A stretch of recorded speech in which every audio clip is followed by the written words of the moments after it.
Ilagay nyo rito lahat ng mga armas na iniwan ng Lola Doring nyo. Hindi na po ba namin gagamitin ulit yan kahit kailan? Hindi sa gayon. Ngayong gabi, bitag muna gagawin natin. Pana, apoy, at saka ambush. Maghiwa-hiwalay tayo. Hindi natin kailangan mag-focus sa isang lugar lang. Hanggat maaari, dapat marami tayong mapatumba ngayong gabi. Hindi tayo titigil hanggat hindi nila tayo tinatantanan. At hanggang sa makaharap natin ang pinuno nila. Ang hari ng mga aswang.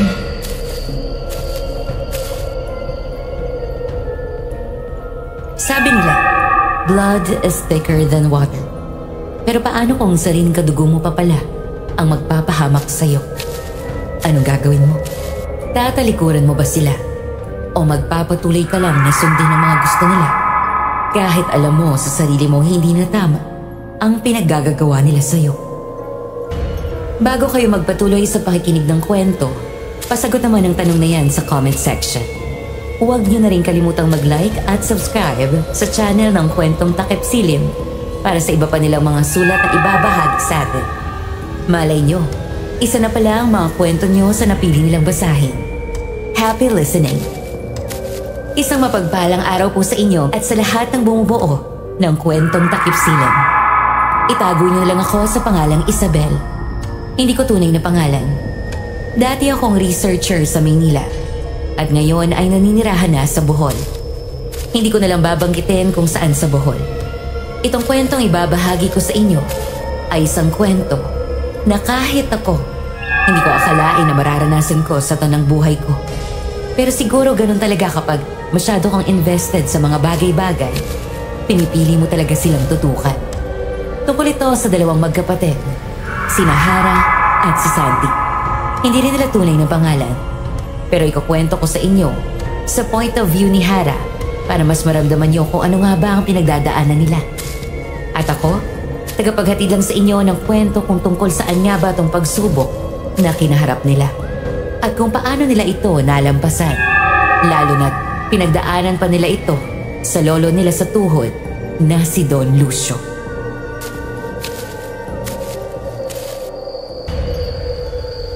La? Gising ko po ba? Oh. Lola! Ah! Tulong! Tulungan niyo ako! Kuya Santi, si Lola Doring! Kuya! Ano nangyari kay Lola Hara? Hindi ko alam, kuya. Pumasok ako kasi papainumin ko sana siya ng gamot niya. Pero pagpasok ko dito sa kwarto niya, nakabuligta na siya. Anong gagawin natin, kuya? Wala na Hindi. wala. Hindi ito pwede. Si Lola Doring na lang meron tayo. Hindi pa niya tayo pwedeng iwanan. La, gumising ka, La. Sinong gagawa nito kay Lola? Hindi ko rin alam, Hara. Pero kung titingnan mo to, Ano yan, kuya? ito, hindi to basta iniwan. Parang sinadyang iwanan to sa tabi ni Lola Doring. Pero bakit iiwan niya sa tabi ni Lola? Hindi ko alam. Pareho tayong walang alam dahil biglaan lang naman ang lahat. Pero kasi tingnan mo to, may kasamang papel. Babasahin ba natin yung nasa loob? Baka makatulong pa sa atin yung laman nito para malaman kung ano nangyari kay Lola. Kuya, wag na. Wag na natin pakialaman yan. Hindi pa sapat na patay na si Lola. Baka malasing pa tayo pag pinag-ilaman pa natin yan. Kuya! Dumikit ka lang sa akin, Hara. Huwag kang bibitaw. Tara, sindahan muna natin yung gasera. Sa tingin ko, kailangan talaga nating tingnan tong papel. Unahin muna nating asikasuhin si Lola, kuya. Hindi ko pa rin matanggap na malamig na ang balat ni Lola, Miss Anne. Kanina lang dapat papainumin ko siya ng gamot. Ngayon hawak ko na ang bimpo at pilit siyang pinupunasan para lang magmukha siyang payapa. Ang hirap makita na wala na siyang hininga. Si Kuya Santi, hawak-hawak niya ang kamay ni Lola. Nanginginig. Hindi pa rin makapaniwala. Tahimik lang kami. Pareho naming hindi alam ang susunod na gagawin. Sa loob ng kwarto, rinig lang malakas na kulog sa labas at ang gasera na mahina ang sindi. Ramdam ko ang bigat ng gabi. Ramdam ko rin na mula ngayon, wala na kaming matatakbuhan, kundi ang isa't isa na lang.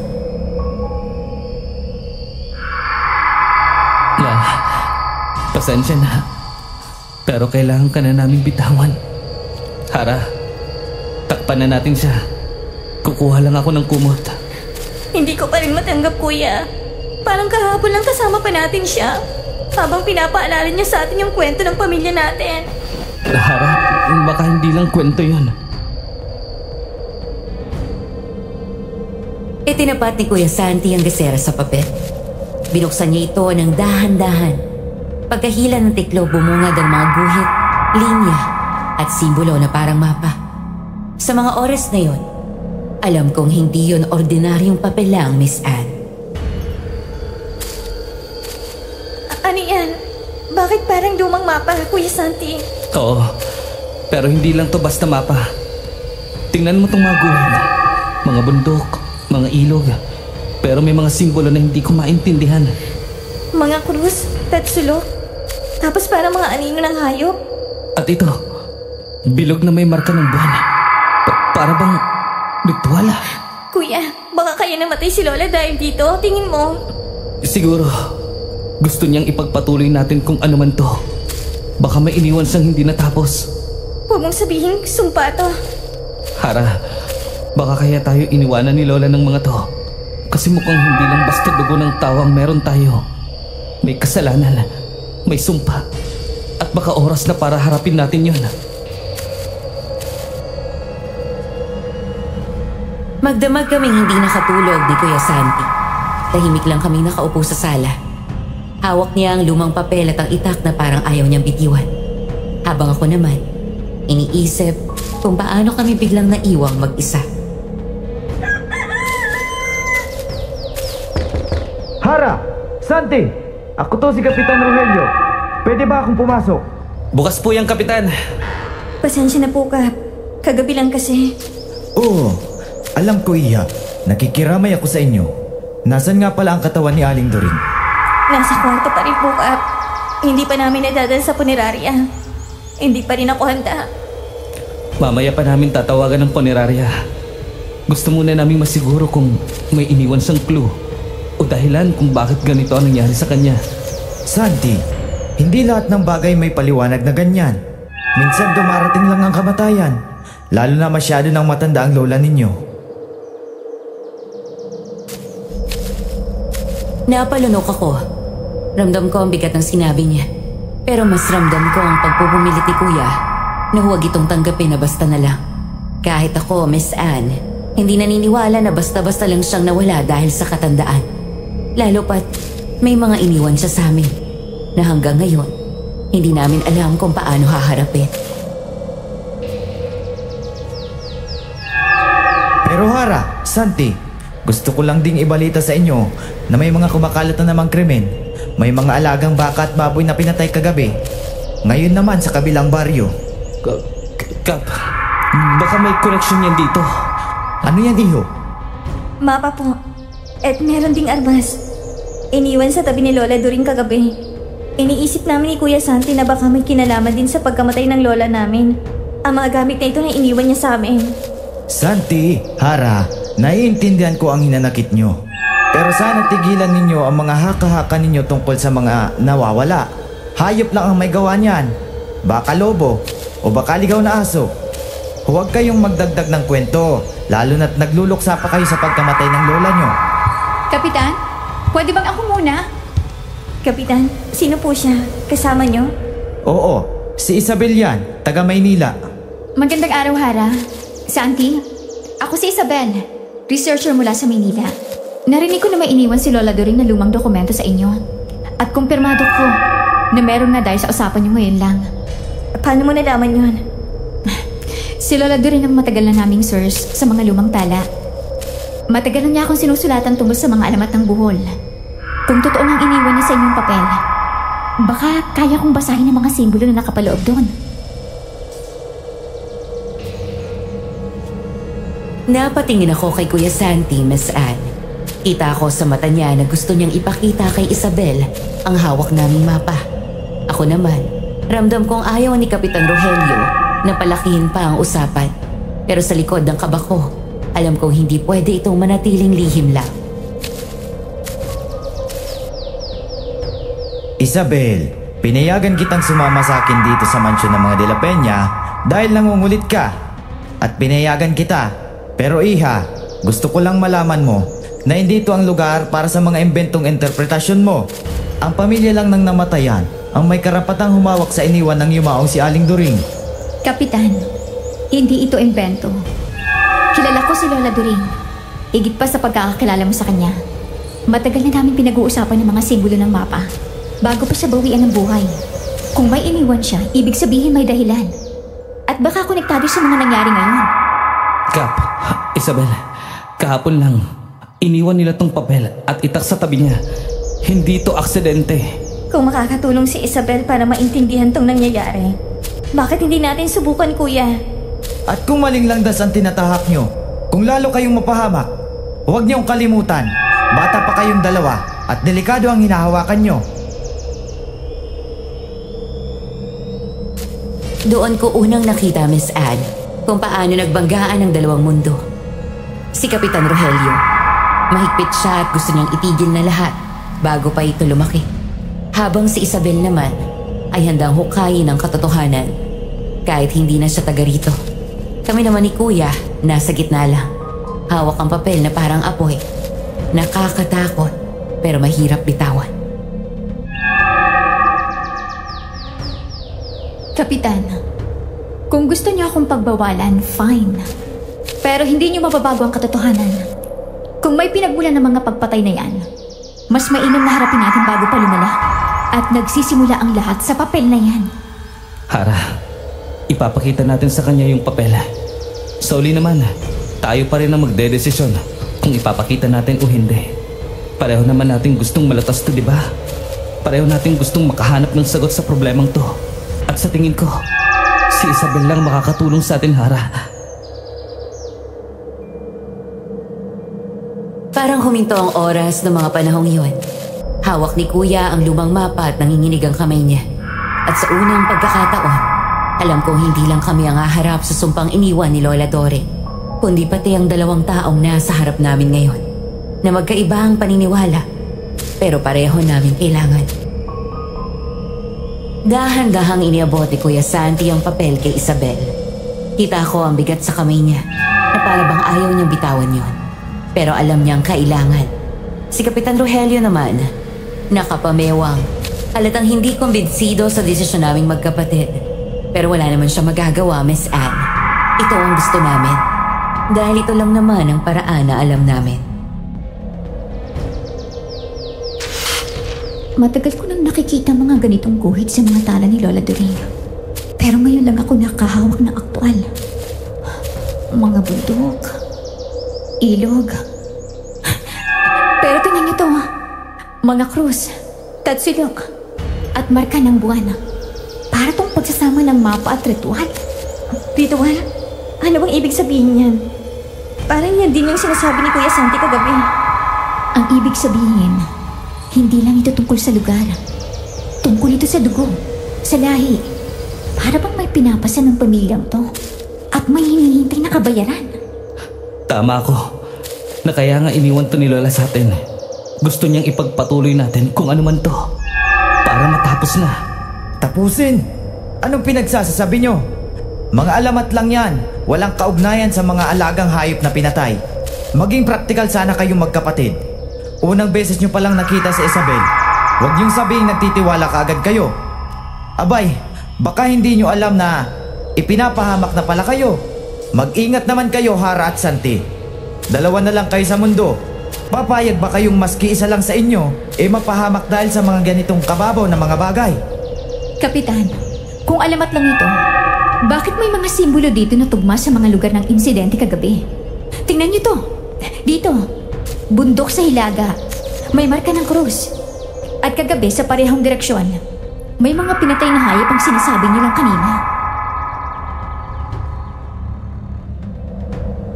Napatingin ako kay Kuya Santi. Sa bawat pagsasalita ni Isabel, lalong sumisikip ang dibdib ko. Kasi ramdam ko, hindi na lang basta kwento ang iniwan sa amin ni Lola. At kung tama si Isabel, baka kami mismo ang susunod sa guhit ng mapa. Kapitan, Hara, Santi, hindi lang basta mapa ito. May mga guhit dito ng bilog na may 3 guhit sa loob. Sa mga tala ni Lola Doreen, tinawag niya tong Panag-isda? Isang marka ng panguhuli. Ibig sabihin, hindi lang basta ritual ang nakasulat dito. May iniwan siyang paraan kung paano labanan. Paraan para patayin ang halimaw? Oo. At hindi lang basta itak o sibat ang kailangan. Dito, nakasulat kung paano pinapanday ang sandata para tumalab sa balat ng nilalang. Mga orasyon, mga galaw, pati ang tamang oras ng pangangaso. Miss Anne, nung mga oras na yon parang bigla kaming naliwanagan. Kasi kahit nakakatakot pakinggan, sa wakas may konkretong direksyon na tong iniwan sa amin ni Lola Doring. Hindi na puro panguhula o kwento lang. At talagang nagpapaniwala kayo sa mga sulat na ganyan. Huwag kayong magpapaloko. Mas lalo lang kayong inilalayo sa katotohanan. Mas may malaki pang problema kaysa dyan. Kapitan, minsan ang alamat at katotohanan ay isa lang. Kayo lang ang tumatangging makita yon. Nakatingin lang si Kuya Santi sa papel. Mahigpit ang hawak niya rito. Pero alam kong buo na ang loob niya. Hindi man kumbinsido si Kapitan Rogelio, pero hindi na mahalaga yon para sa amin. Dahil sa wakas, may hawak na kaming unang piraso ng sagot. Kuya, subukan natin. Kung ito lang ang iniwan sa atin ni Lola, wala na tayong ibang pagpipilian. Pagkatapos ng mga sinabi ni Isabel, parang mas lalo kaming natigilan. Hindi na rin umimik si Kapitan Rogelio. Pero halata ang inis at kaba sa mukha niya. Ako naman hindi ko alam kung alin ang mas dapat kong katakutan. Ang papel na hawak namin o ang mga sinabi nilang may koneksyon sa pagpatay.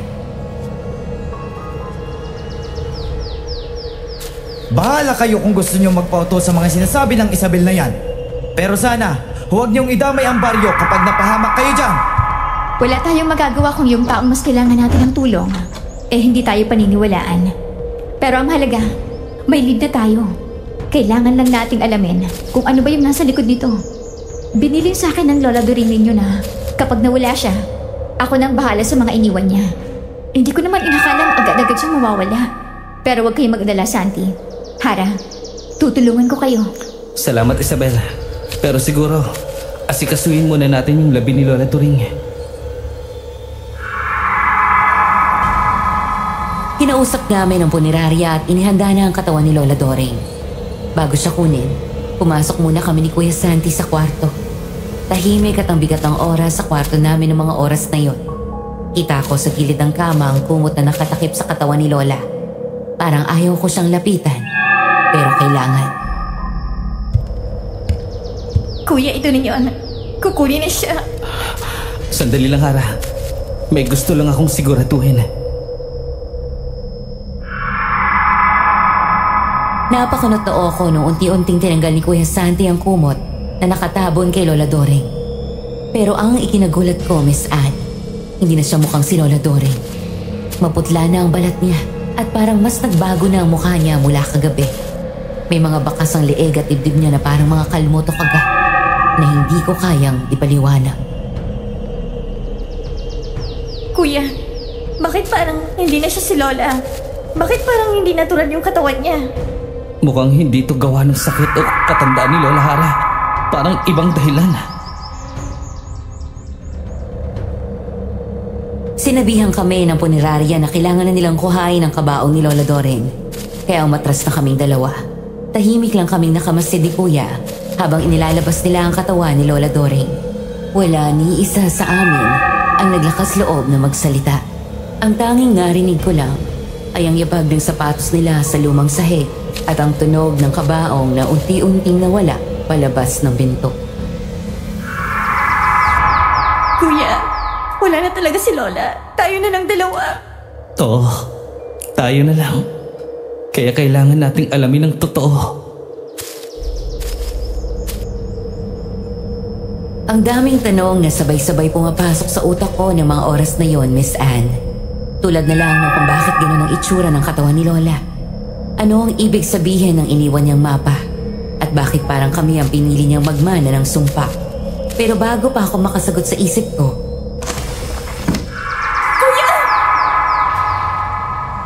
Sabay kaming tumayo agad habang hawak ang gasera at doon sa liwanag na kumikislap, may nakita kaming anino sa may dingding.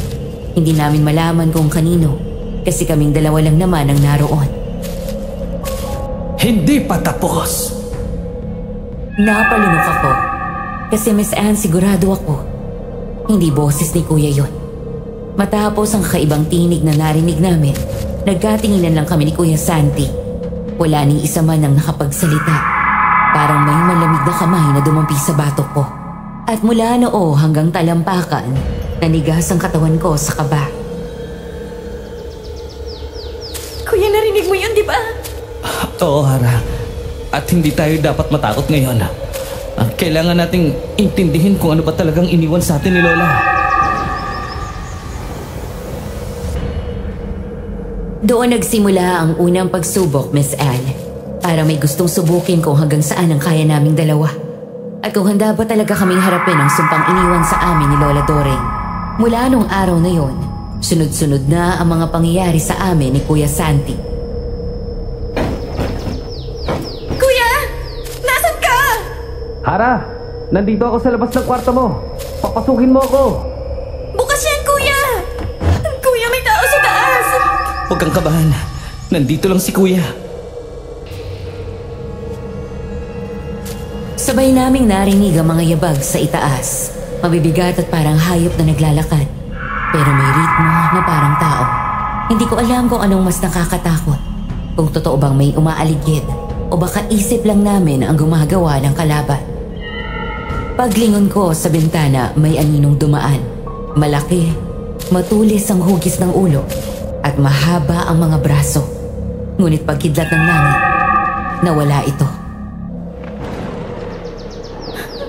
Kuya, bakit nangyayari sa atin to? Bakit parang sinusundan tayo? Hindi tayo sinusundan, Hara. Binabantayan tayo.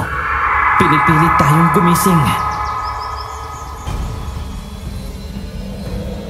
Ilang oras kaming nakaupo lang ni Kuya sa lumang sala. Hindi namin binuksan ang mga ilaw. Gasera lang ang tanging ilaw na nakabitin sa gitna ng lamesa. Bawat kaluskos sa paligid, bawat ihip ng hangin, parang may kasamang babala sa amin. Hana, Santi, ako to, si Isabel. Si Isabel? Agad kong binuksan ang pinto at nakita ko siya. Basang-basa sa ulan at nanginginig. Hawak-hawak niya ang maliit na bag niya na puno ng papel at kwaderno. Pasensya na, pero kailangan kong bumalik. Hindi ako mapakali. Ang mga simbolo sa mapa, tingnan ko ulit. At mas malino na para sa akin ang ibig sabihin nun. Hindi lang ito basta talaan ng alamat. Para itong gabay. Papunta sa isang labanan. Gabay? Sa laban? Anong klaseng laban? Sa mga nilalang na pinagmuna ng sumpa. At kung tama ako, baka kayong susunod na target nila. Napayakap ako sa braso ni Kuya Santi dahil sa takot. Doon ko napansin, hindi lang pala kami ang nakikinig. Sa bintana, may pares ng pulang matang nakasilip. Kuya! Lumabas ka kung sino ka man!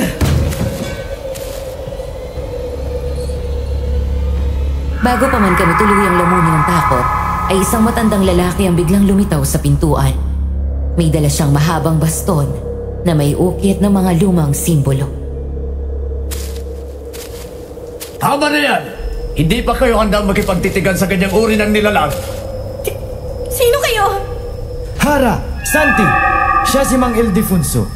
Dati siyang bantay ng baryo. Tagapagturo ng mga lumang paraan laban sa kasamaan.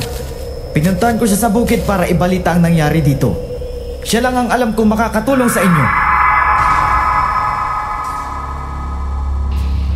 Nakatingin si Kuya kay Mang Ildefonso. Seryoso. Parang alam na niya sa loob-loob niya na ito na ang susi. Ang iniwan sa inyo ni Aling Doreng ay hindi lamang isang alaala. Isa itong panawagan.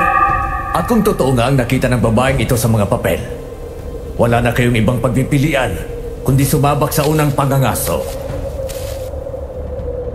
Hindi na kami nakapagsalita pa matapos ang sinabi ni Mang Ildefonso. Pakiramdam ko, mas bumigat ang hangin sa sala namin. Kung gusto niyong mabuhay, kailangan niyong matutong lumaban. Hindi sapat ang dasal o tapang. May iniwang sandata si During at kayo ang gagamit noon. Dahang-dahang inilabas ni Mang Ildefonso ang isang lumang sibat at 2 gulok na parang galing sa ibang panahon.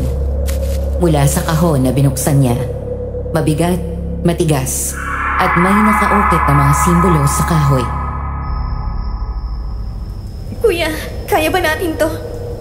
Kung ito lang ang paraan para maintindihan kung bakit nangyayari to, kakayanin natin. Sa gabing yon, sumama kami kay Mang Ildefonso sa gubat.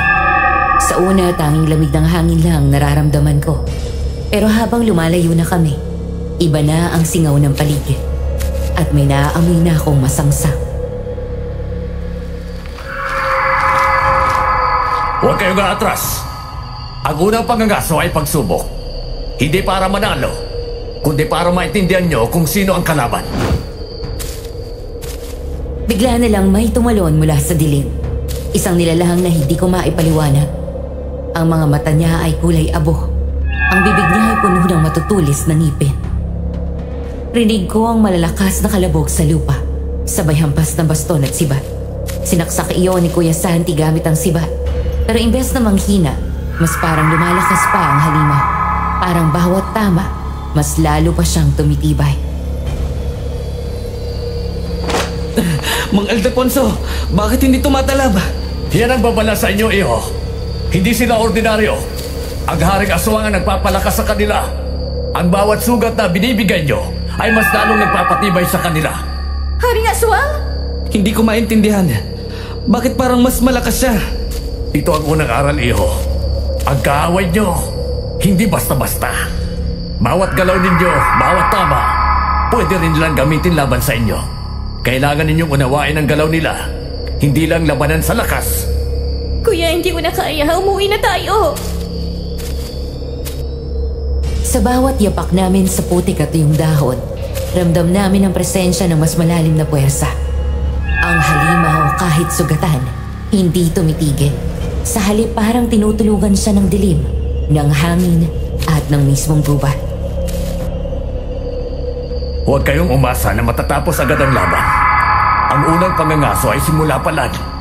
Ang tunay na pagsubok ay kung paano niyong haharapin ang takot at pandilin lang ng nilalang. Tumayo si Mang Ildefonso. Hawak ang baston sa kamay na nakatingin sa halimaw. Walang hesitasyon sa unang hampas kumagat sa hangin ang matulis na dulo ng baston sa balikat ng nilalang. Umaghikik ang halimaw.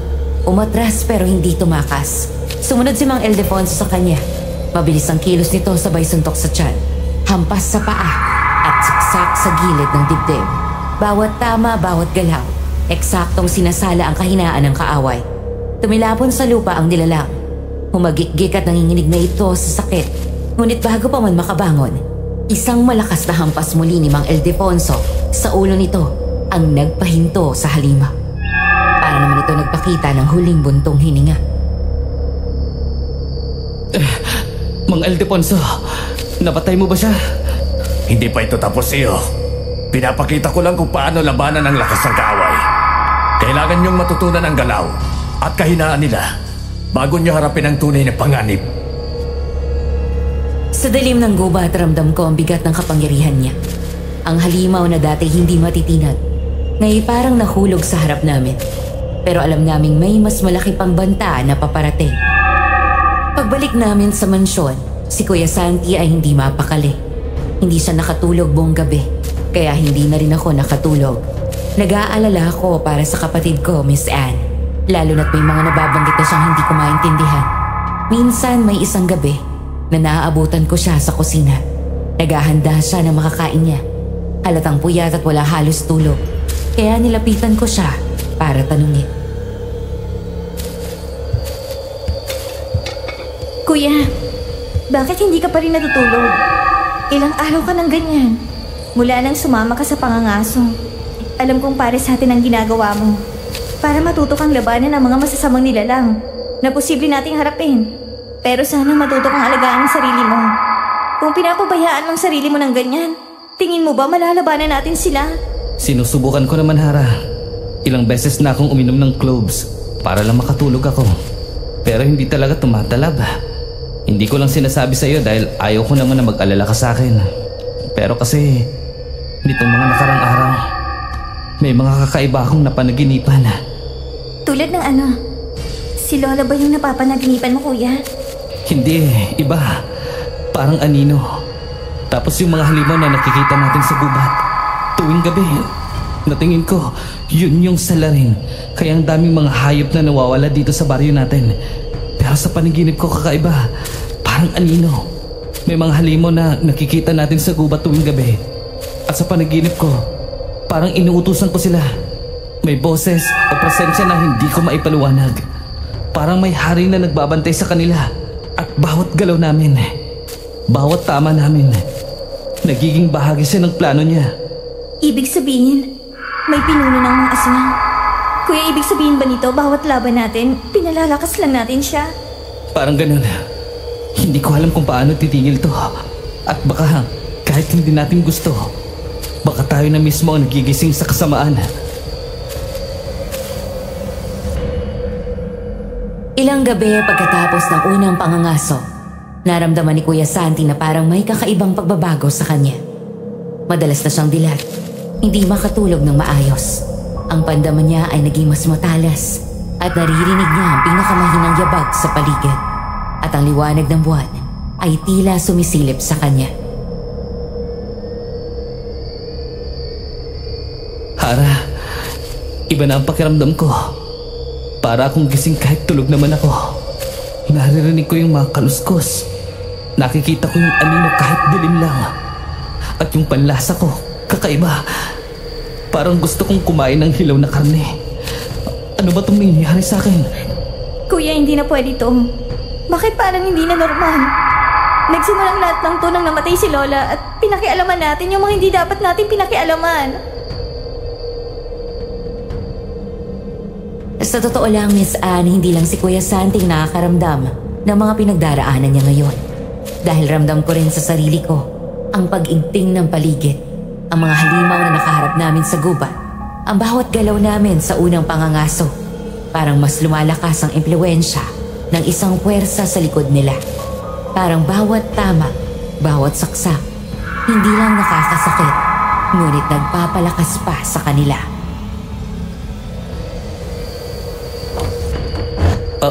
Anong ginagawa mo dito, Isabel? Gabi na. Hindi ba dapat nagpapahinga ka na?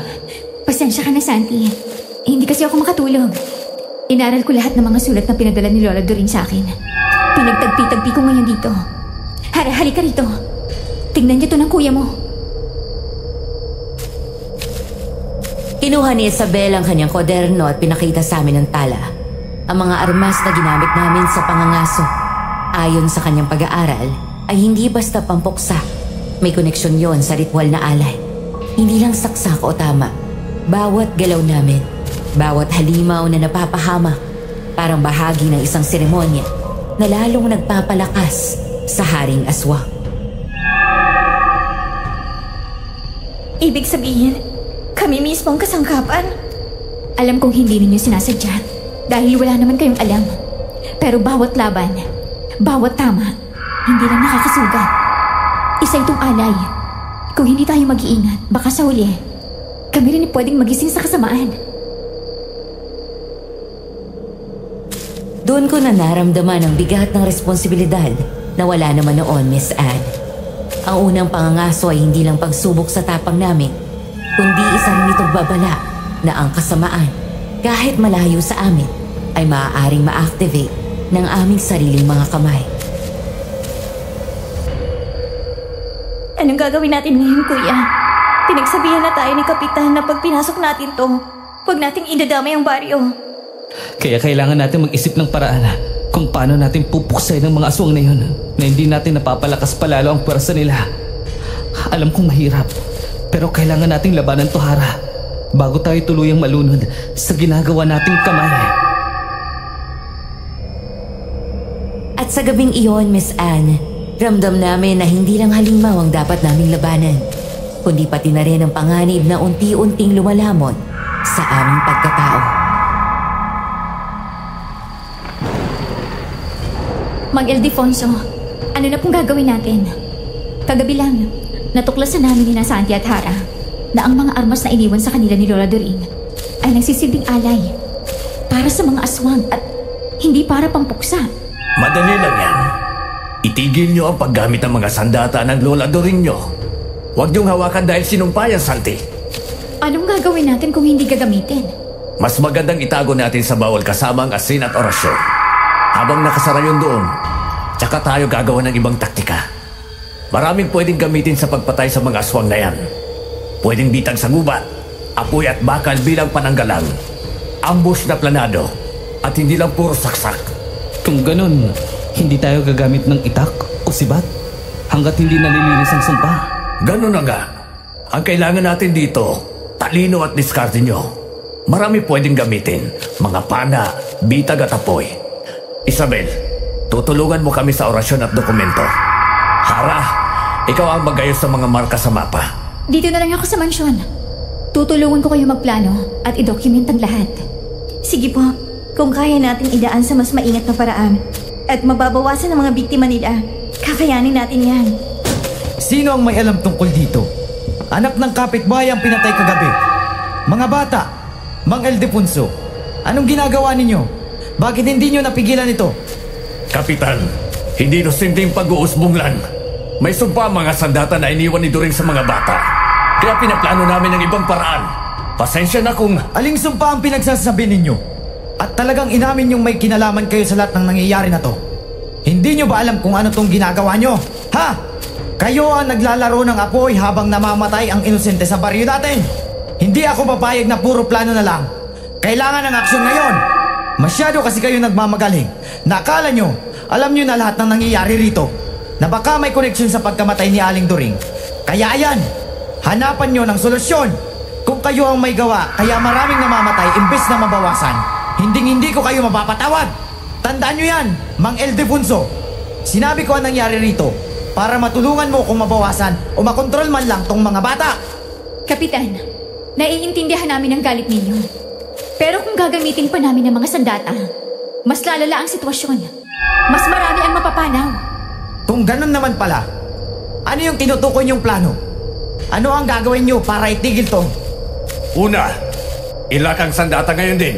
Ikalawa, ipaalam sa buong baryo ang shelter plan kung saan ibabaw ng mga bata at matatanda sa ligtas na lugar tuwing gabi. Ikatlo, magpatrol tayo ng planado. Bitag at pana muna, hindi saksak. Kapitan, kailangan namin ang koordinasyon mo para immobilize sa mga tao. Kung yan ang paraan at may katiyakan kayo, sige. Pero kung magkamali kayo at may mamatay, babawian din namin kayo. Naintindihan nyo ba? Naintindihan namin, Kap. Hindi namin gustong may madamay pa sa kasakiman ng hari ng mga aswang. Ako lang mananatili sa mansyon. Tutulungan ko sila sa plano gabi-gabi. Sige, makikipag-ugnayan ako sa mga tanod. Pero hindi ako magpapabaya. Isang pagkakamali lang at huhulihin ko kayong apat. Nagulat man kami sa galit ni Kapitan. Pero malinaw naman ang gusto niya lang maging ligtas ang nasasakupan niya. Kasama na kami roon. Kaya anong gabing yon, pinagplanuhan namin kung paano namin tutugisin ang mga aswang na yon. Ilagay niyo rito lahat ang mga armas na iniwan ng Lola Doreen nyo. Hindi na po ba namin gagamitin ulit yan kahit kailan? Hindi sa ngayon. Ngayong gabi, bitag muna ang gagawin natin. Pana, apoy, tsaka ambush. Maghihiwa-hiwalay tayo. Hindi natin kailangan mag-focus sa isang lugar lang. Hanggat maaari, dapat marami tayong mapatumbang ngayong gabi. Hindi tayo titigil hanggat hindi tayo tinatantanan ng mga yan. At hanggang sa makaharap natin ang pinuno nila. Ang hari ng mga aswang. Idodokumento kong lahat. Santi, Hara, may lista na kami ng mga volunteers, mga ruta at mga oras. Kapitan, handa na ba mga tanod natin? Ayos na, Hara. May checkpoint sa 3 bungad ng baryo. Kung may mangyari, mag-signal agad kayo sa amin. Kung ganun, kumilos na tayo! Nag-set up kami ng mga bitag sa mga daanan ng hayop, Miss Anne. Mga pitfall na natakpan ng damo. Lubak na puno ng tinik. Mga tambutso na apoy na may bakal na kumukulo. Nag-assign din ng team sina kapitan para sa mga manghuhuli. Magbabantay at rescue pag may nangyari.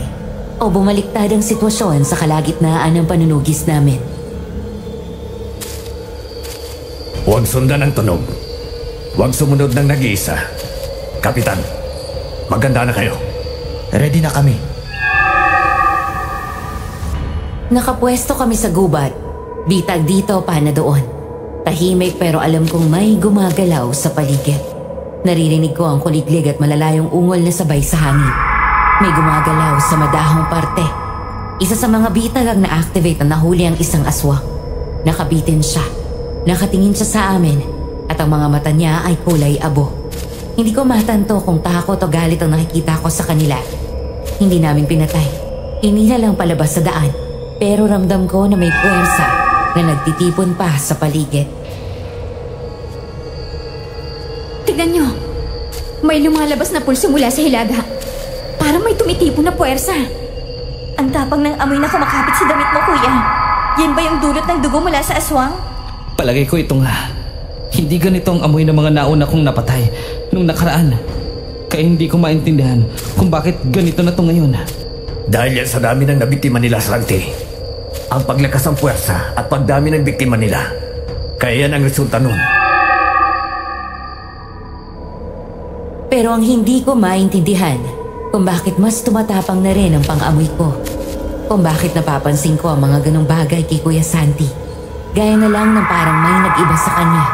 Parang may bago siyang pandama, panlasa at kakaibang pakiramdam. Hindi na lang pagod ang katawan niya, kundi parang may nagbabago sa loob niya. Isang pagnanasa na hindi ko maipaliwanag. Ayos ka lang ba, Hara?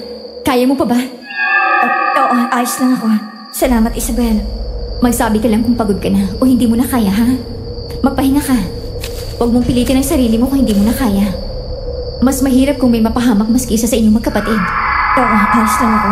Huwag ka mag-alala. Magsasabi naman ako kapag hindi ko kaya. Salamat ulit. Bumalik kami sa mansyon bago sumikat ang araw. May pilat ang ilang tanod habang ako naman ay may tanong sa sarili ko. Sa nangyayari kasi ngayon, hindi malinaw kung talaga bang kontrolado namin ang sitwasyon o pinatatag lang namin ang hari ng aswang. Ramdam kong hindi lang ang mga halimaw ang dapat naming labanan, kundi pati ang unti-unting pagbabago sa sarili namin. Sa aming mga kamay, sa aming panlasa at sa aming dugo. At alam ko, bawat galaw namin ngayon, bawat tama, bawat bita, may kapalit na hindi pa namin nakikita. Ngayon lang pinayagan ni Kapitan Rogelio na palabasin ang mga magpamilya. Paano ba naman, nagpahanda si Kuya Santi para sa kaarawan ko nung araw na yun. Pero ang sabi, ibabalik din naman sila sa pinagtataguan sa kanila dahil hindi pa kami tapos ubusin ang mga kalaban. Hindi naman sa wala akong tiwala sa ginagawa namin, Miss Anne. Pero kung dumating ang panahon na ikukwento ko na ang nangyaring ito sa mga kaapu-apuhan ko, baka hindi sila maniwala sa akin. Kuya, lalabas muna ako. Magpapahangin lang. Ayos lang ba? Sigurado ka ba? Ayaw mo bang makihalubilo muna sa mga bata? Mahilig ka makipaglaro sa kanila, di ba? Oo. Pero kung ayos lang, gusto ko muna mapag-isa. Ang dami kasing pumapasok sa utak ko ngayon. Hindi stable. Kaya sana ayos lang. Diyan lang naman ako sa hardin. Magduduyan lang. Babalik ako mamaya para asikasuhin sila. Payagan mo na yung kapatid mo, Santi. Kailangan na yan. Dahil masyado siyang nabibigla sa mga nangyayari ngayon sa baryo niyo. Sa ngayon, tayo muna mag-asikaso sa mga bisita. At para mapag-aralan na natin tong iba pang mga nasa mapa. Sige na, Hara. Lumabas ka na. Nakahanap ka pa talaga ng kakampi, ha? Mukhang tatagal nito sa atin si Isabel, kuya eh. Wala namang masama na magkaroon ng isa pang ate, di ba? Nako, Hara. Yung kapilihan mo talaga minsan eh. Pasaway ka talaga. Doon ka na nga. Laki talaga ng pasasalamat ko minsan dyan kay Isabel, Miss Anne. May mga pagkakataon kasi na nakakalusot ako minsan kay Kuya. Tulad na lang nito. Sa totoo lang kung nasa normal na araw lang kami, Napakasuplado niya ni Kuya. Pipilitin ako niya na huwag lumabas at iwanan ng mga tao sa loob dahil nga walang mag-aasikaso sa kanila at mga bisita sila. Nakakahiya. Natama naman. Pero wala talaga ako sa hulog ng mga oras na yon. Kaya buti na lang ay naroon si Isabel. Siya ang pumigil kay Kuya. Kung magkatuluyan talaga si Kuya Santi pati si Isabel, hindi ako hadlang. Baka ako pang pumilit sa kanila magpakasal silang dalawa. Ay nako, Hara. Kung ano-ano na lang pumapasok sa isip mo. Baka mamaya kung buhay pa si Lola, nabatukan na ako noon. Pero sigurado akong hindi rin siya tututol. Dahil maganda naman si Isabel, mabait pa. Ay, ang sarap ng hangin. Sana ganito na lang palagi. Kung bakit ba naman kasi iniwan mo pa kaming dalawa ni Kuya Santi, Lola eh. At hindi lang yun. May problema ka pang iniwan sa amin. Ay. Hi, ate! Happy birthday po! Nakakagulat ka naman. Nagulat ko po ba kayo? Pasensya na po, ate. Ako nga po pala si Lyra. Anak po ni Mama Vivian. Ang dami niyo pong handa. Nabusog po ako. Salamat po sa pa-birthday niyo, ha? Hindi ko kilalang mama mo, pero salamat, Lyra. Kasi nagustuhan mo tong birthday ko. Ako kasi, medyo hindi eh. Malungkot ako. Bakit naman po, ate? Kasi po wala ng lola niyo. Nasabi po kasi sa akin ni Mama na namatay na pong lola niyo eh. Condolence po, ha? Salamat, Lyra. Halika rito. Upo ka sa tabi ko. Umupo siya sa tabi ko. Hawak ang maliit na cake na dala niya. Sa gitna ng lahat ng gulo at panganib sa paligid namin, may munting liwanag na dumampi sa puso ko. Ngunit kahit ganoon, ramdam ko pa rin sa katawan ko ang kakaibang pagnanasa. Ang amoy ng dugo mula sa huling nahuli namin sa gubat at ang tensyon sa pagitan namin. Parang ang birthday na to ay simpleng kasiyahan para sa isa ay may dala ring bigat ng sumpa sa isa pa.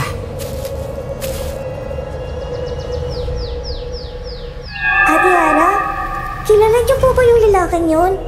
Nakatingin po siya dito sa atin ngayon. Mukhang gusto niya rin po maki-birthday. Ang alin? Wala naman, Lyra.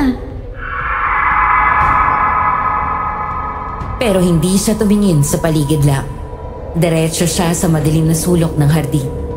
Dito ko unang naramdaman ang tensyon sa sarili ko. Ang kakaibang puwersa na tila nagmumula sa gubat, sa mga bitag at sa dugo ng mga nahuli naming kagabi. Ang maliliit na bata, kagaya ni Lyra, ay para bang may nakikita na hindi namin nakikita. At sa isang iglap napaisip ako, baka may hinuha siya o baka ang bata ang makakakita ng susunod na panganib bago pa man kami. Lyra, huwag kang mag-alala. Wala ditong lalaking sinasabi mo. Lumapit ka lang dito sa akin at huwag kang lalayo, ha? Ate Hara, nakikita ko po yung parang anino sa ilalim ng puno. Parang may gumagalaw po. Pero hindi po ako sure kung ano. Hawak ko ang maliit na cake at ramdam ko ang init ng araw na unti-unting sumisilip. Pero habang nakatingin si Lyra sa madilim na sulok, naiisip ko na baka may nakikita siya na pwede ring panganib. Isang paalala na kahit sa simpleng birthday, hindi mawawala ang tensyon ng aming sitwasyon. Halika, pasok na tayo sa loob. Hara, ano nangyari? Bakit takot na takot yung itsura mo? Kuya, pabalikin na natin sila. Hindi na maganda tong nararamdaman ko. Ha? Oo, sige. Kakausapin ko muna si Kapitan Rogelio. Lyra, ibabalik na kita sa mama mo, ha? Hindi naman siya sumagot at hinayaan ko nang hilahin siya papunta sa mama niya. Kinausap ko lang ito saglit at sinabihan na huwag pababayaan si Lyra dahil mukhang nakita ng nilalang ang bata at pwedeng mapahamak ito kung mapabayaan. Nagpasalamat naman sa akin ang mama niya. Tsaka ako dumiretso kay Isabel na tutok sa kama. Nasaan na si Mang Ildefonso? Oh, Hara, ikaw pala. Kinausap niya lang yung ibang tanod, pati na rin si Kapitan. Tungkol siguro sa gagawin nating pagtugis mamayang gabi. Ganun ba? Isabel kasi, kanina yung batang si Lyra. May nakita kanina. Tingin mo, magagambala nila tayo ngayon? Natatakot kasi ako. Maraming salamat po ulit mga kasimanyo sa pagpunta nyo sa birthday ng kapatid ko. Pwede na po natin ulit sundan ang mga tanod natin. Pati na rin si Kapitan Rogelio para makabalik na tayo sa pagtataguan natin. Pasensya na po talaga, pero kailangan po natin gawin to para sa ikabubuti ng lahat. Maraming salamat po sa kooperasyon ninyo. Bumigat ang pakiramdam ko, Miss Anne. Hindi ko alam kung bakit bigla akong nakaramdam na parang nag-iinit ang katawan ko. Para akong unti-unting tinatakasan ng hangin sa kaloob-looban ko. Nang tingnan ko si Isabel, halatang nag-aalala siya, pero tinatapangan niya lang ang loob niya. Hara? Hara? Ayos ka lang ba? Bakit pulang-pulang itsura mo? Ang init mo pa. May sakit ka ba? Kuya Santi, hindi ko alam. Hindi ko alam kung bakit bigla na lang ganitong katawan ko. Para kung pinapaiit ang dugo sa loob, na para bang may kumakalaban sa loob ko at gusto kong sumuko. Pero sa parehong oras, parang may gusto ring lumabas. Isabel, natatakot ako. Hindi ko alam kung kontrolado ko pa bang sarili ko o hindi na. Hara, huminga ka ng malalim. Ramdam ko yung kaba mo pero panghawakan mo tong sarili mo. Sabay nating lalampasan to. Hindi ka nag-iisa sa laban na to, Hara. Huwag kang magpapadala sa nararamdaman mo. Nandito pa kami ng Kuya Santi mo. Naiintindihan mo? Hindi lang yung init ang nararamdaman ko, Isabel. May pakiramdam din ako na parang gusto kong lumaban sa lahat. Sa sarili ko, sa mundo, at sa mga kaaway natin. Pero natatakot ako na baka masaktan ko yung iba, lalo na si Kuya, o si Lira, o ikaw, Isabel. Ang puso ko parang nagkakagulo. At ang dugo ko parang umiiyaw. Hara, sa akin mo lang sasabihin ang nararamdaman mo ha. Huwag mong itago, bunso. Ano man yan, hahanap tayo ng paraan para malampasan yan. Basta, huwag mong pababayaan ang sarili mo. Bakit ako pa, Kuya? Sa mga panahong yon, hindi ko alam kung anong mas mabigat. Ang takot sa mga nilalang sa gubat o ang takot sa sarili kong dugo at puwersa. Sa bawat pintig ng puso ko, alam kong unti-unti akong nadadala sa pagitan ng tao at halimaw, Miss Anne. At hindi ko na alam ang gagawin ko. Hara, huminga ka. Isa-isa lang. Kaya mo to. Tandaan mo lang na nandito kami. Na may kasama ka. Na hindi ka pwedeng matalo sa laban na to. Dahil kailangan niyo pang malaman ng totoo tungkol sa lola niyo. At sa gitna ng init at pagnanasa, ramdam ko na ang sumpa ni Lola Dory, ang ritual ng dugo, at ang panganib ng gubat ay malapit ng magsanib. Kailangan kong pumili o kontrolin ang sarili ko o hayaan ang halimaw na lumabas at baka may kapalit na hindi ko kayang suwayin.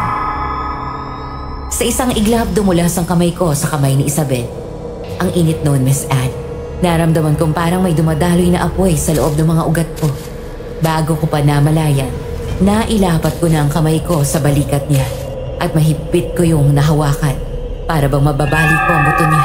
Sa pagkakataong yun, halos hindi ko na makilala ang sarili ko. Hara! Aray! Hara, bitiwan mo ako! Umalingaw-ngaw ang sigaw ni Isabel sa buong sala at nakita ko ang takot sa mga mata niya. Kita ko rin ang sariling mga kuko na halos bumaon sa balat niya. Para akong nanunood ng ibang tao habang ako mismo ang nananakit sa kanya. Halos mangyak-yak na rin ako sa kaloob-looban ko ng mga oras na yon. Kailanman, Miss Anne, hindi sumagi sa isip ko na masasaktan ko si Isabel, ang babaeng ginagawa ang lahat para lang malutas ang problema naming magkapatid. Kasunod noon ay ang sunod-sunod na sigaw ni Kuya Santi habang tinatawag niya ang pangalan ko. Ninig ko rin ang bawat hakbang niya dahil sa talas ng pandinig ko. Hara! Bitiwan mo si Isabel! Hara! Dumaluhong si Kuya Santi. Hinablot niya ang braso ko. Pilit inaalis kay Isabel. Ramdam ko ang init ng dugo sa bibig ko. Ang galit at ang halimaw na gustong kumawala sa katawan ko. At sa mga mata ni Kuya Santi, nakita ko ang desisyon na parang kutsilyo na itatarak sa pagitan namin. Bunso! Huwag mong pilitin to! Bitawan mo siya! Ngayon din! O mapipilitan akong... Hindi na niya tinuloy. Pero kita ko sa kamay niya ang baril na nakasuksok sa tagiliran. Ang baril na ibinigay sa kanya ni Kapitan Rogelio. Kita ko ang nanginginig niyang mga daliri. Para bang bawat segundo, umabagsak sa kanya ang tanong kung handa ba siyang tapusin ako bago pa ako maging halimaw. Kuya, ayoko. Pero hindi ko na makontrol. Sa gitna ng kaguluhan, bumagsak mula sa mesa ang lumang mapa. Ang mapa ni Lola Dore. Sumabog ang mga nakatiklop na papel at doon ko nakita. Parang may sinadyang iwan.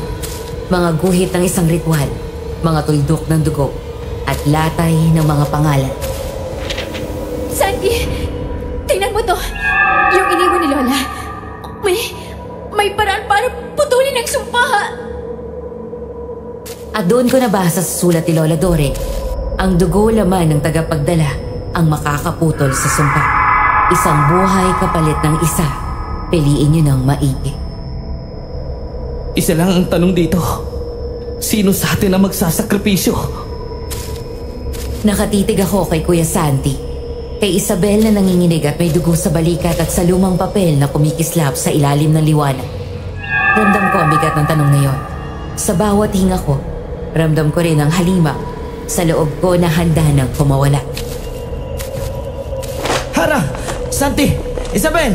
Ano nangyayari dito? Kapitan, kumalma ka. Huwag mong itutok yung kutsilyo mo kay Hara. Kuya, natatakot ako. Paano ako kakalma kung sinasaktan niyo si Isabel? Santi! At talagang hinahayaan mo lang kapatid mong gawin yan kay Isabel? Hindi po sinasadya ni Hara. Hindi na lang talaga niya makontrol ang sarili niya.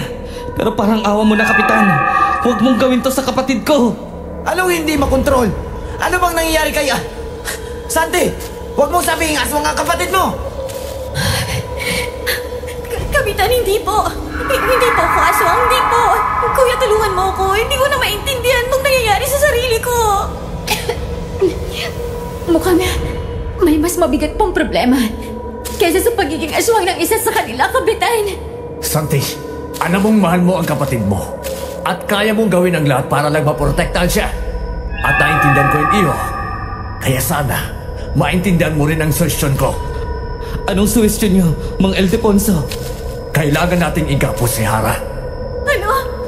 Mang Ildefonso, bakit? Tama si Mang Ildefonso, Santi.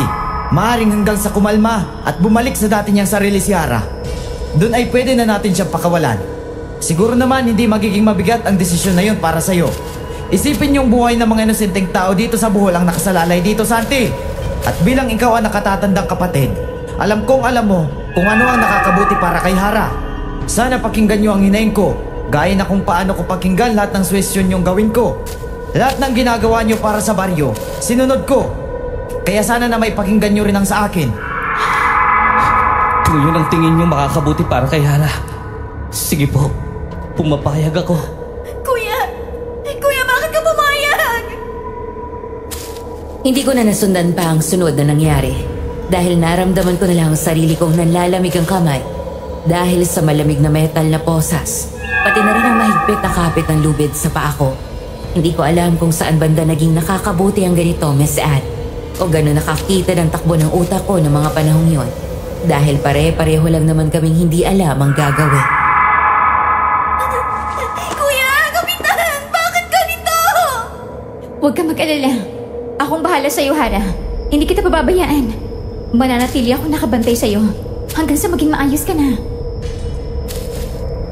Ramdam ko ang init ng dugo sa aking balat. Ang halimaw sa loob ko na parang unti-unting sumasabog, Miss Anne. Ang bawat galaw ko ay puno ng galit at pagnanasa. Pero wala akong magawa. Si Isabel, matatag, hawak sa tabi ko. Pinipigilan ang sarili niyang pangamba. Sigaw lang ako ng sigaw habang binubuhat nila ako papunta sa kwarto ko sa ikalawang palapag ng mansyon namin. Magdasal ka lang, Hara. Magiging maayos ka rin. Sana maging maayos ka. Isabel, ikaw munang bahala sa kapatid ko. Kailangan muna naming manugis ulit para matapos na to. Mag-iingat kayo, Santi. Ako nang bahala sa kanya. Kuya Santi, wag! Wag mo akong iwan dito! Ayoko dito! Ayoko! Pasensya ka na, Hara. Huwag kang mag-alala, bunso. Babalikan kita. Babalikan ko kayo dito ni Isabel. Hindi! Ayoko, kuya! Hara, pigilan mo ang sarili mo na magalit. Mas lalo kang manlalaban. At mas lalo kang lalamunin ng kung ano bang nasa loob niyang pagkatao mo. Hanggat maaari, kumalma ka. Hanggat kaya mo. Parang awa mo lang. Pero paano? Parang hindi ko na kayang pigilan pa ang sarili ko. Hara, kaya mo yan. Basta paniwalaan mo lang ang sarili mo. Kakayanin mo. Isipin mo lang din na kapag nagpalamon ka sa kung ano mang nasa loob mo, ano na lang ang mangyayari sa kuya mo? Maiiwan siya mag-isa, Hara. At kapag naiwan siya mag-isa, baka mawala na siya sa sarili niya. Kawawa lang ng Lola Dorinio. At kapag nawala ka rin sa kanya, tingin mo, saan siya pupulutin? Kaya mo ba yun, Hara? Marami na kayong nasakripisyo ni Santi. At kung iiwanan mo pa siya sa ere, masasayang lahat ng ginagawa niyo para rito. Hindi ko kakayanin. Ako na lang din ang meron si kuya. Kami na lang dalawa ni Kuya ang magkakampi. Pababayaan ko pa ba siya? Hindi ko kakayanin gawin yon sa kapatid ko. Nakagapos ako sa sahig. Bawat galaw ay ramdam ko ang sakit. Bawat paghinga ko ay puno ng init at takot. Ang halimaw sa loob ko, kumakalaban sa bawat hibla ng aking katawan. Sa tabi ko, nakatitig si Isabela. Hawak ang clipboard at flashlight. Researcher lang siya, pero parang tanging bagay na nakaalalay sa akin sa gitna ng kaguluhan. Hara, kailangan nating manatiling kalmado. Hawakan mo lang ang lubid. Titingnan ko lang dito sa... Sandali. At doon ko nakita ang tinutukoy niyang tinitingnan niya. Dahil sa gilid ng mesa ko, may isang lumang tape recorder na nung tinapat sa akin ni Isabel, ay napansin naming may nakasulat na huling mensahe ni Lola Doren. Ang puso ko'y parang tumigil saglit. Dito ko bigla na namang naalala si Lola Doren. Ano yun? Tape recorder? Anong laman doon? Kung naririnig niyo to mga apo ko, ang haring aswang na minana natin, ang ating tagapagbantay, ay hindi iba kundi ang sarili niyong lolo sa tuhod, si Don Lucio de la Peña. Siguro iniisip niyo kung paano. Ano bang nangyari noon? At bakit kailangang umabot sa ganitong punto ang lahat? Alam ko at nararamdaman ko na kapag dumating na ang panahon, wala na ako at maiiwan ko to sa inyo. Maghahanap kayo ng sagot. Matalino kayong magkapatid. Kaya kayo lang din ang pinagkakatiwalaan ko. Ang totoo niyan, noong panahon ng mga Kastila, pinirmahan ng ating pamilya ang isang kasunduan kung saan magsisilbing proteksyon yon para sa dugo natin at lahi. Pero may kapalit, isa sa inyo ang kailangan magsakripisyo upang putulin ang sumpa para tuluyan tayong makawala sa kanila. Kaya piliin ang maigi. At kung dumating man ang puntong makikita ninyo akong nakabulagta, ibig sabihin nun, hindi ako nagtagumpay na isakripisyo ang sarili ko. Mabigat akong napabuntong hininga. Ramdam ko ang dugo sa katawan ko na tila kumukulo. Ang lumang lihim ni Lola, bumagsak sa harap namin. Ang haring aswang, ang aming sariling dugo na nasa loob ng kasaysayan ng pamilya. At sa aking dugo at katawan, nakasalalay ang lahat. Isabel, ito ba? Ito bang nangyayari? Ang lahat nakasalalay sa atin. Simple lang naman ang gusto ko, Isabel. Gusto ko lang namang malaman kung bakit kailangan mawala sa amin ni Lola. Dahil alam ko sa sarili kong hindi ko agad-agad matatanggap ang nangyari sa kanya ngayon. Alam ko, Hara.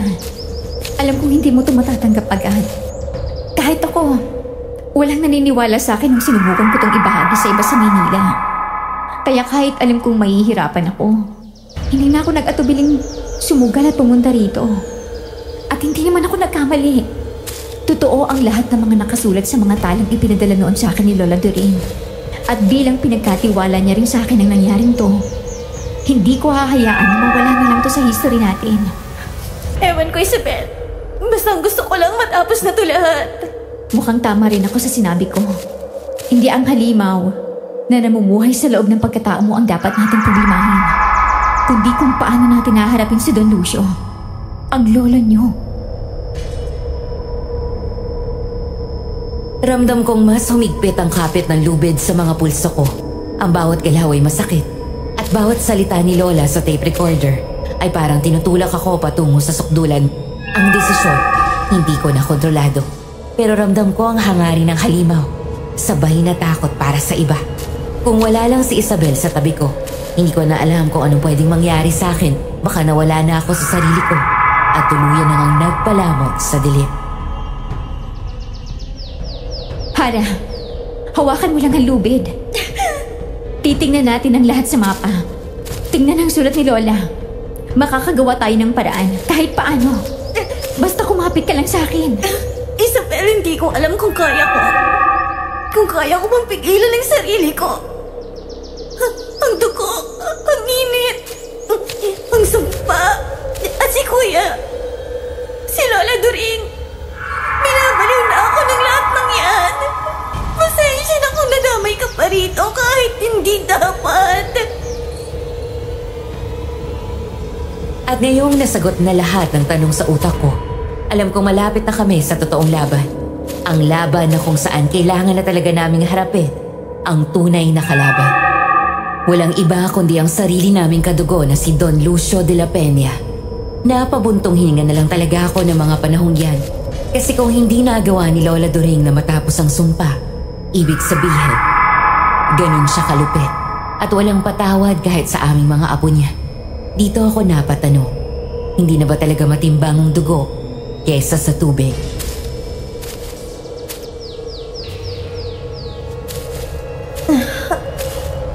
Teka, bakit nandito na ako? Wala na akong pausas. Wala na rin akong lubid sa paa. Kahit masakit pa rin yung paa ko, ang nag-aayos na ako. Nakapagpalit na rin ako ng damit. Sino nagpalit sa akin? Umaga na pala. Nasaan na kaya si Isabel? Nakauwi ba kagabi si Kuya Santi? Hara, gising ka na ba? Si Santi to. Pasok ka, Kuya. Gising na ako. Naghanda si Isabel ng pagkain sa baba. Ihatid na lang niya rito sa taas pag natapos na. Hara, pwede ba tayo mag-usap? Oo naman, Kuya. Tungkol saan ba? Umupo ka rito sa kama para magkaintindihan tayo. Hara, gusto kong mag-sorry sa'yo tungkol sa nangyari kagabi. Alam kong nasaktan kita dahil pumayag ako sa gusto ni Mang Aldefonso at Kapitan Rogelio na igapos ka. Sa totoo lang, hirap na hirap akong magdesisyon ng mga oras na yun dahil kapatid kita at ayokong mapahamak ang kapatid ko. Pero wala akong magawa kasi tama rin si Kapitan na nung tayo ang nakikiusap sa kanya, sinunod niya ang gusto natin. Pinakinggan niya ang mga suwisyon natin. Kung iniisip kong masama ang loob ko dahil sa naging desisyon mong yon, gusto kong malaman mo na hindi, Kuya. May katiting na sama ng loob, wala akong naramdaman. Siguro nung una, hindi ko lang maintindihan kung bakit tayo kailangan makaranas nito. Bakit parang ginagawa naman tayong tanga ng mga taong nakapaligid sa atin. Si Lola Doring, kahit wala na siya, miss na miss ko na siya. Hindi ko maiwasang hindi sumama ang loob ko sa kanya. Kasi iniwan niya tayong hindi natin alam ang gagawin, Kuya. Alam kong nandiyan naman sina Kapitan, sina Mang Ildefonso, at si Isabel. Pero hindi ko maiwasang hindi mag-isip na bakit parang gano'n na lang yon. Siguro kung maaga niya tayong sinabihan, kung maaga niyang ipinaalam sa atin na may ganito pala kalaking problema na kinakaharap yung pamilya natin, maiintindihan ko eh. Siya na nagsabi, matalino tayong magkapatid, na pinagkakatiwalaan niya tayo. Pero bakit ganon? Bakit pakiramdam ko hindi naman? Naintindihan ko ang gusto mong sabihin, pero baka nasabi niya na sa atin. Kaso ang paniniwala natin, ikwento pananakot lang yun ng pamilya natin. Na tulad nung nawala siya, isinusubo na sa atin na merong kakaiba doon sa papel at armas na nakita natin. Pero hindi pa rin natin pinaniwalaan. Pero naintindihan kita dahil nga pareho tayong nahihirapan ngayon. Salamat, Kuya. Tsaka sinabi na ba sa'yo ni Isabel kung ano yung nakita niya kagabi? Oo, at kagabi rin, habang nangangaso kami, yung anino na nakita ni Lira sa puno ng bakuran ng mansyon, nakita na namin. At hindi lang siya basta-basta anino. Anong ibig mong sabihin, Kuya? Yun, ang hari ng mga aswang. Ibig sabihin, Makakaharap na natin ang lolo natin at siyang simula ng lahat ng tohara. anong gagawin natin ngayon, kuya? Kailangan nating paghandaan ang pagharap natin sa kanya. Kinagabihan, pumunta kami sa silong ng mansyon. Napagdesisyon na namin ni Kuya Santi na kaming dalawa ang haharap kay Don Lucio. Nakausap naman namin sina Kapitan Rogelio na backupan lang kami pag may nangyari. Nasabihan na rin namin si Mang Ildefonso at Isabel na asikasuhin ng mga pamilya at makaanak-anakan ng mga taga-baryo. Malakas ang hangin pati na rin ang kidlat at kulog ng mga gabing yon. Halata mong may nagbabadyang dumating na delubyo. Handa ka na ba, Hara? Oo, kuya. At talagang umulan pa talaga. Mukhang pinaghanda ninyo ang pagdating ko. Mga apo ko, mukhang handa na kayong harapin ang kapalaran nyo. Kung inaakala mo magtatagumpay ka sa balak mo sa amin, Haring Aswang, nagkakamali ka. Dahil hindi kami tulad ni na Lola Dorin na basta nalang papayag na magpauto sa'yo. Kahit kailan, hindi ka namin nakilala. Kaya hindi kami natatakot na harapin ka. Apo nga kita. Nakikita ko ang katapangan ko sa'yo, iho. Pero nagkakamali ka dahil kahit ang Lola Dorin nyo, sinubukan akong pigilan. Pero nagawa ba niya? Hindi! Kaya huwag na kayong umasang mapuputol ninyo ang sumpa ng pamilyang to. Dahil hindi, alam kong mapapasunod ko rin kayo gaya ng mga nauna. Kuya, ito na yon. Yung nasa mapa, yung bilog sa lupa. Ito yung sinasabi sa sulat.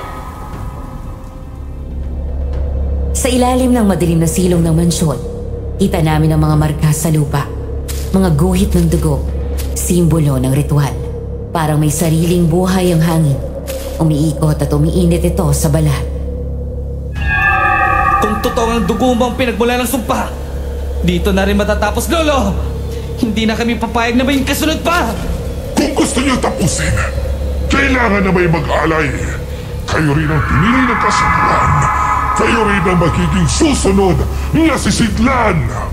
Kuya, ito yung nakasulat. Dugo ng tagapagdala. Isang buhay kapalit ng isa. At kailangan ako yon. Dahil ako yung nakakaramdam ng malala na pwedeng ikapahamak ng ibang tao. Hindi ikaw, Hara.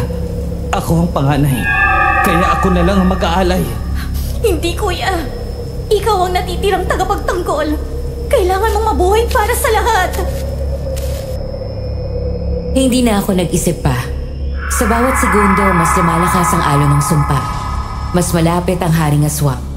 Sa gitna ng kulog at sigaw, kinuha ko ang kutsilyo mula sa mapa. Ramdam ko ang panginginig ng kalamnan ko. At nakita ko kung paano lumabas si Don Lucio mula sa anino. Nalaki ang mga mata ko sa nakita kong itsura niya. Hindi ko akalaing mukha pang normal ang mga aswang na nakita ko sa gubat ng mga gabing nakahuli kami nung minsan namin silang tinugis. Pero itong nasa harap ko ngayon, na si Don Lucio, ibang-iba. Ang balat niya ay kulay abo na parang nababad sa usok ng bangkay. Punit-punit at parang may mga ugat na gumagapang sa ibabaw. Ang mga mata, pulang apoy na parang hindi napapatay. Ang ulo niya ay may nakalantad na sungay. Malalaki at parang bato na hinulma sa ilalim ng lupa. Ang mga kuko niya ay mahaba at itim, singtulis ng siba. At sa bawat hakbang, ramdam ko ang bigat ng lupa. Para bang buong paligid ay yumuyo ko sa kanya. Hindi lang siya halimaw. Siya ang hari ng lahat ng halimaw. Kasunod noon ay ang ingay ng tunog ng kutsilyo at ang pagpata ng dugo sa lupa. Wag! Hindi mo alam ang ginagawa mo! Alam ko, tinatapos ko yung sinimulan mo. Pagkalapat ng dugo ni Kuya Santi sa gitna ng mga marka, ay umilaw ang mga guhit. Napasigaw si Don Lucio. Nagliyab ang mga mata niya at isa-isang nagkala sa mga anino sa katawan niya. Unti-unti siyang lumiit at natunaw, parang abo na tinangay ng hangin. Kasunod nito ay ang pagsigaw ko. Kuya Santi, bakit? Bakit mo inago sa akin ang kutsilyo? Bakit ikaw ang umako ng dapat para sa akin? Para matapos na. Para malaya ka na, Hara.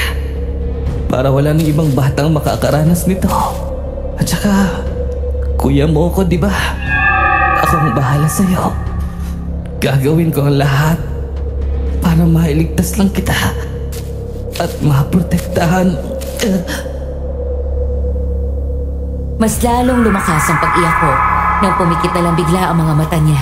Napasigaw ako ng malakas at halos magwala sa kinaupuan ko. Hindi ko matanggap na wala na ngayon ang pinakamamahal kong kapatid. Sobrang sakit at pakiramdam ko wala nang paglalagyan ng sakit ang nararamdaman kong iyon.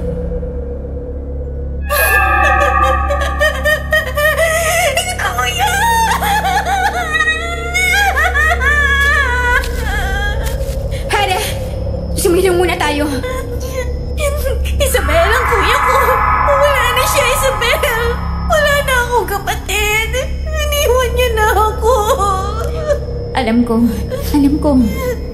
Pero huwag kang mag-alala, Hara. Akong bahala sa'yo. Huwag kang mag-alala. Hindi kita iiwanan. Pasensya ka na. Wala man lang akong nagawa. Hindi ko alam kung paano ako makakapagsimula. O kung may buhay pa ba para sa akin pagkatapos ng lahat ng to. Gusto ko na lang matapos to, Isabel.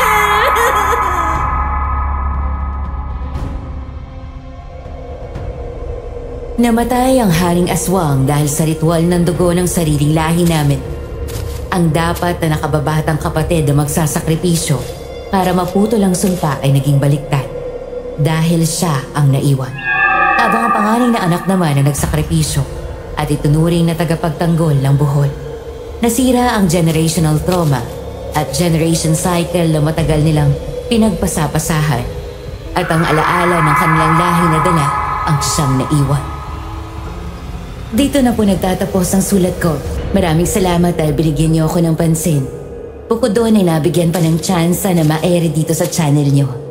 Sana meron kayong natutunan sa kwento ng magkapatid na Hara at Santi. Dahil ako, marami, na hanggang ngayon, nakatatak pa rin sa puso't isip ko. Ipaparinig ko to kay Hara once na ma-air na.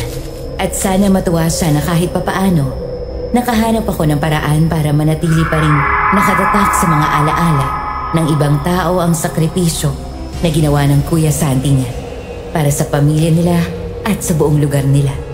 At sana, mabigay na rin niya sa sarili niya ang pagpapatawad na deserve naman niya. Hanggang sa muli, Isabel.